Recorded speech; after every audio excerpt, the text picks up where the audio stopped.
Good evening, good morning, good afternoon. It really all depends on when you're watching this. I'd like to thank you all for joining me for the second episode of Pipes and Fatherhood. Give me 1 second here, sorry.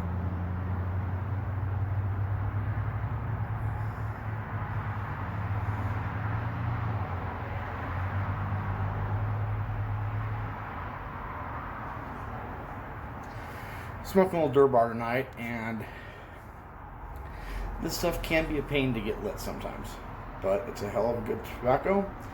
And tonight I am smoking in my Missouri Mershon Cobbett Wizard. Watch this channel for any length of time. You will soon discover that I love church warden pipes. So, let me continue to try to get this lit. I apologize.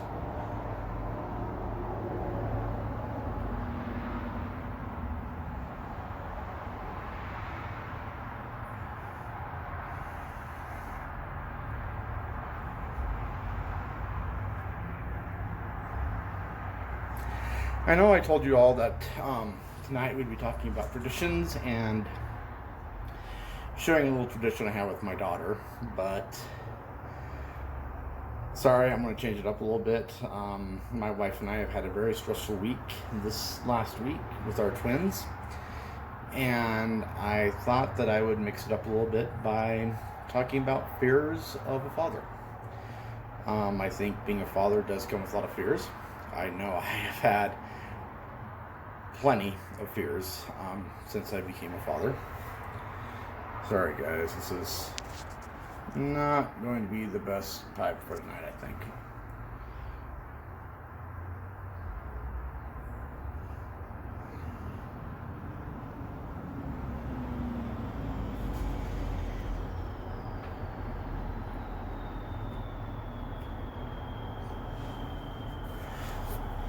But I think before we get too far into the video, a couple things I just want to let you know about. Having, crap, I can't remember what beer I'm having tonight. Dragon's Milk. Sorry, I'm having Dragon's Milk tonight. So, one of the things that I've decided to do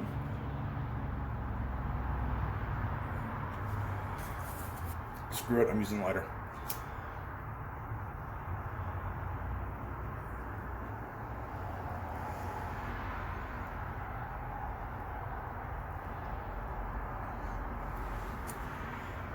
So one of the things I've decided to do is that, because this channel is called Pipes and Fatherhood, I'll alternate videos. So this week I'm obviously talking about fatherhood. Next week I'll talk about pipes. Then back to fatherhood, and then back to pipes, and vice versa. So I hope if you're watching this for fatherhood information, you'll get something. I hope if you're watching this for pipe information, you'll get something. And I hope if you're just watching this, you'll just enjoy it.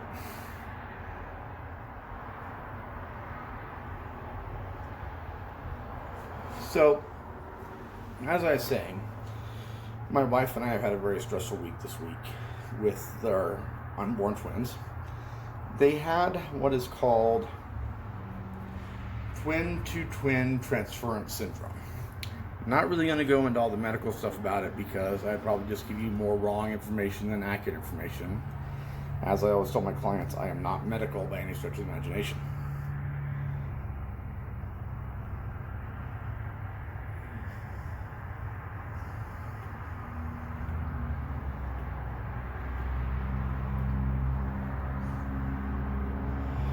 And Patrick, if you're watching this, yes, some pipes do take a long time to light. And it can be very dangerous where basically one twin is, for lack of a better term, sucking the life force out of the other twin.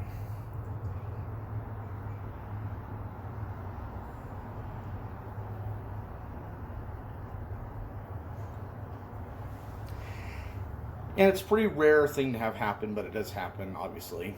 And so about 2 weeks ago, my wife and I went up to Denver to be evaluated by a children's hospital up there when the doctors down here in the Springs decided that we did have this twin-to-twin transference possibly going on. So we go to the doctors up in Denver, and everything looks pretty good, but we were in stage 1 of the twin-to-twin transfer.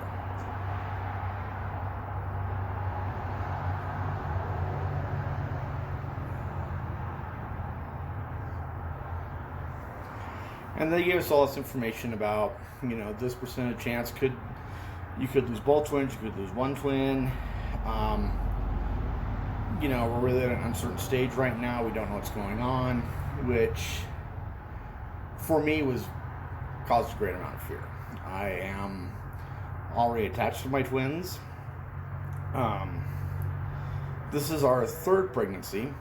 Our first one we had to terminate because it was an ectopic pregnancy, and that was very devastating. Even though it was not a viable pregnancy, it was still my child. Our second pregnancy with my current daughter, that one went pretty smooth and was pretty good. Really nothing rough there. But I got attached very fast. And when my wife told me that we were pregnant with twins, she warned me, don't get super attached because something could go south. And I tried because I don't like the thought of losing another child. And as a father, that's a fear you have. And I'm someone who has had a great deal of experience with death.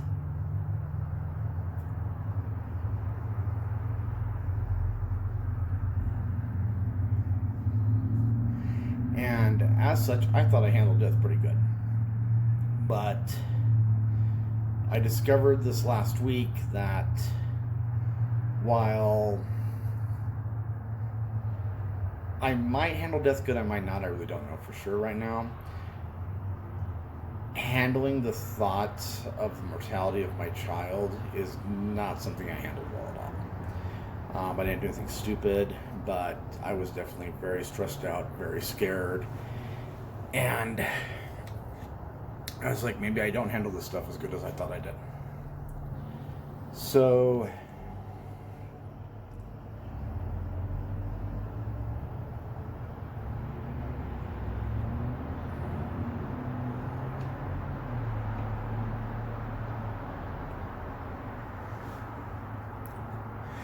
that being said, my stress level went from probably about 6 to 100. And it got to the point where I was at the grocery store buying wipes, and we don't use regular wipes in our house. We make our own wipes because I hate store-bought wipes.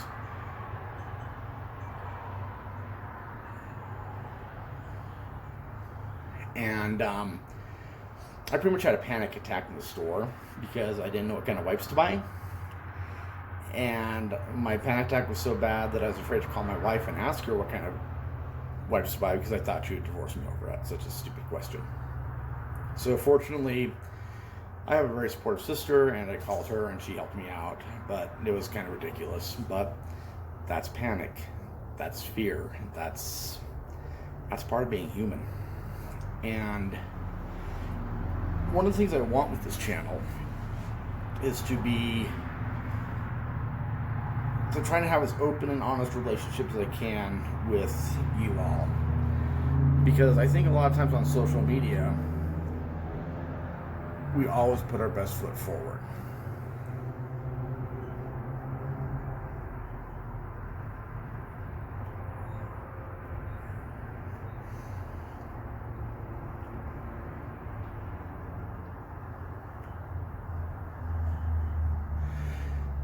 Look at my pictures from my wonderful vacation. Look at my brand new car.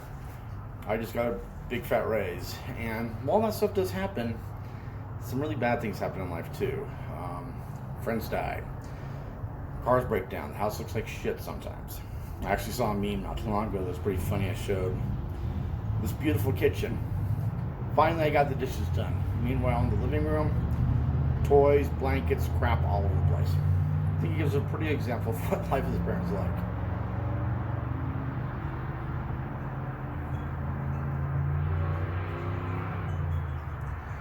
But as fathers, sometimes we have a hard time sharing the truth.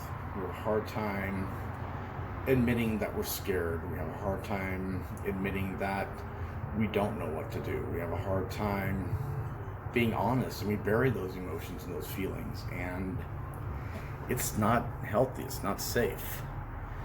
Because if you aren't honest about what's going on in your life, you're robbing the people you love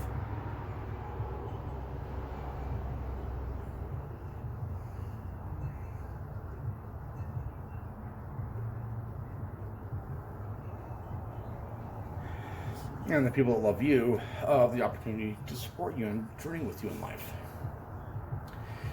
So I guess all that to say is, as a man, as a father, if you're hurting, if you're scared, reach out, find support. So the night that I had the panic attack in the middle of the grocery store, I ended up calling my mother-in-law and told her, hey, I need you to take Amelia, my daughter, for a few hours on Friday so my wife and I could spend some time talking, because I realized that I was kind of feeling like I was doing this by myself, and that's not what I want out of my marriage. That's not what I want out of my life.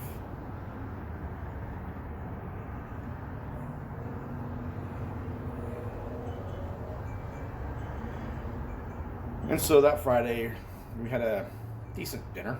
Olive Garden, not my favorite, but my wife really likes it. And so we had an Olive Garden, and we talked about my fears. We talked about that I was freaking out thinking she was going to divorce me. We talked about just all the fears I'm having with this pregnancy. Now, the good news is, this last Tuesday, we went back up to Denver. Well, my wife was up in Denver on Monday and had another evaluation done for the twin-to-twin transference syndrome. And it had gone from stage 1 to stage 3 in about a week's time. And the doctors decided at this time, it's time to do the procedure to sever the blood vessels, weld them shut, whatever you want to call it, to try to save both the babies. Because if we didn't do that procedure, there is about a 90% chance we're going to lose both of them. The chances have increased now drastically that we'll be able to keep them both.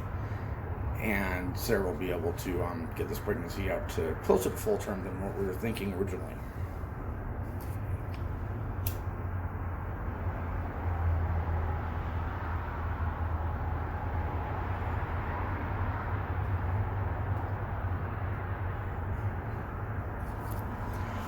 I honestly think half this video is going to be me relighting my pipe all night long. Sorry about that.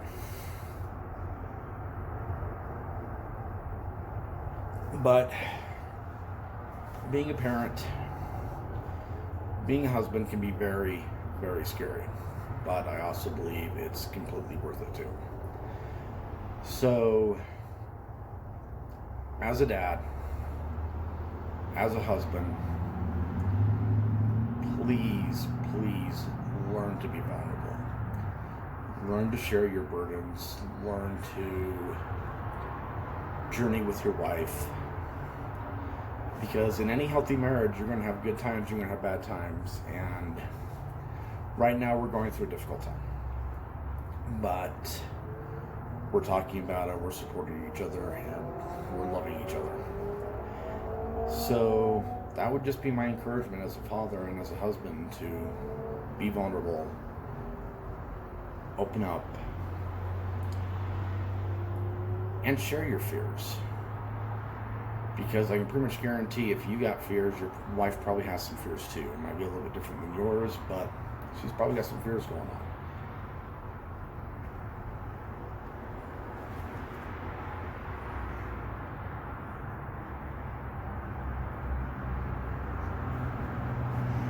And yes, there is this idea that, especially in our culture, that as a man, you need to be strong, you need to carry all the burden, you can only get angry, you can only get happy. It's all bullshit. Complete bullshit. Men experience the exact same emotions that women do. They just experience them differently. And generally, men tend to experience them in a more violent way, to be perfectly honest. I know my emotions have gotten me violent at times in my life. So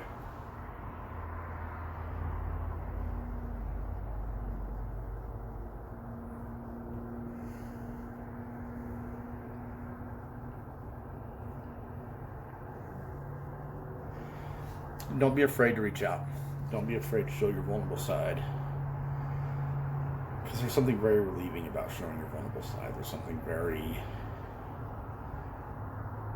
honoring to your marriage, to your relationship, to let your wife see that, you know what, babe, I'm really struggling in life right now.